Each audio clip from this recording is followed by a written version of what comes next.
I heard that little herb gatherer has written out a whole set of behavioral rules for herself. She may be small, but boy, has she got her head screwed on. She's definitely destined for greatness. The young of today shall outperform us tomorrow, as they say. I must admit, she has my respect. Ganyu is kind and thoughtful. It's just a shame she's so busy all the time. Most of the time, she's buried in an endless pile of paperwork, the only exception being her nap at noon. Don't get me wrong, I have to put in some hours at work too, but I'm happy with the job I've chosen, and it's certainly a lot less taxing than hers. The Feiyun Commerce Guild is one of my oldest clients. Their approach to business is meticulous and thorough, and every business meeting I've had with them has always been attended by the head of the house himself. Last time, though, I happened to meet their youngest, Xingqiu. To my complete surprise, the lad had no trouble whatsoever keeping up with my train of thought. He was very eloquent, too, and had excellent manners. Definitely not a simpleton. I always hear people saying that the director of the Wangsheng funeral parlor has an unorthodox approach to business. They think she's gone a little non-compos mentis after being in the funeral business so long. What are these people talking about? The Wangsheng funeral parlor provides a legitimate and necessary service, which is the cornerstone of any successful enterprise. Work is just work. There are no good and bad jobs or lucky and unlucky jobs, just jobs that need doing. If I had one gripe, it would be that the director rarely comes to me for legal advice. Mr. Zhongli has so much in-depth knowledge on so many topics, he's like a walking library, you know what I mean? He's a total savant, though he never flaunts it.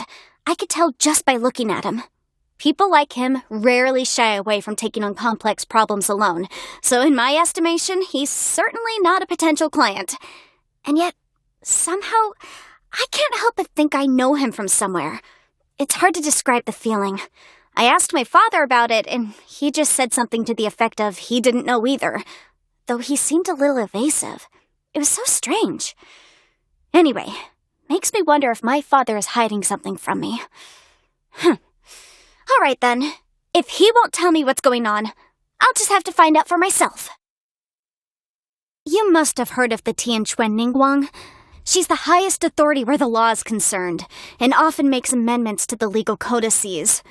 Every round of additions, retractions, and revisions generates mountains of material.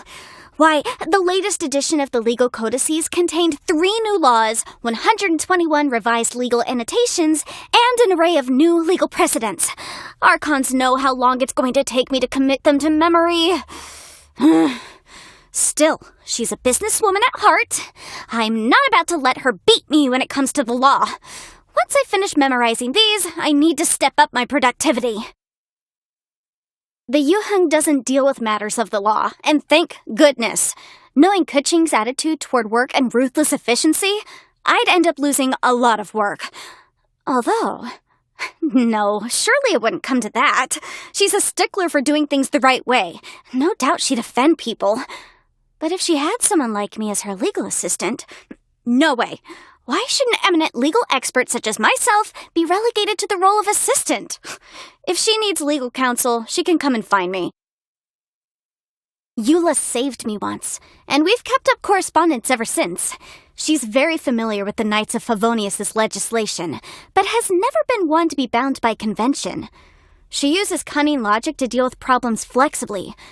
Perhaps the reason we get along so easily is that I'm a similar type myself. Still, I'll never acquire that carefree spirit of hers. We are in very different professions, after all. This one's a long story. We ended up saving her life once when we were tracking down a batch of dangerous cargo that belonged to the Abyss Order. The Abyss Order had packed it up like regular cargo and wanted it shipped from Dornman Port to Liyue Harbor. She was acting as a consultant for the merchant vessel, where she discovered something in the cargo, and then began to investigate, putting herself in grave danger.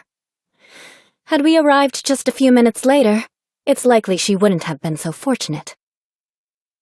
We've kept in touch ever since. I like how smart she is. She knows the rules, but she also knows how to be flexible and act according to the situation. A few of the knights would do well to take a leaf out of her book.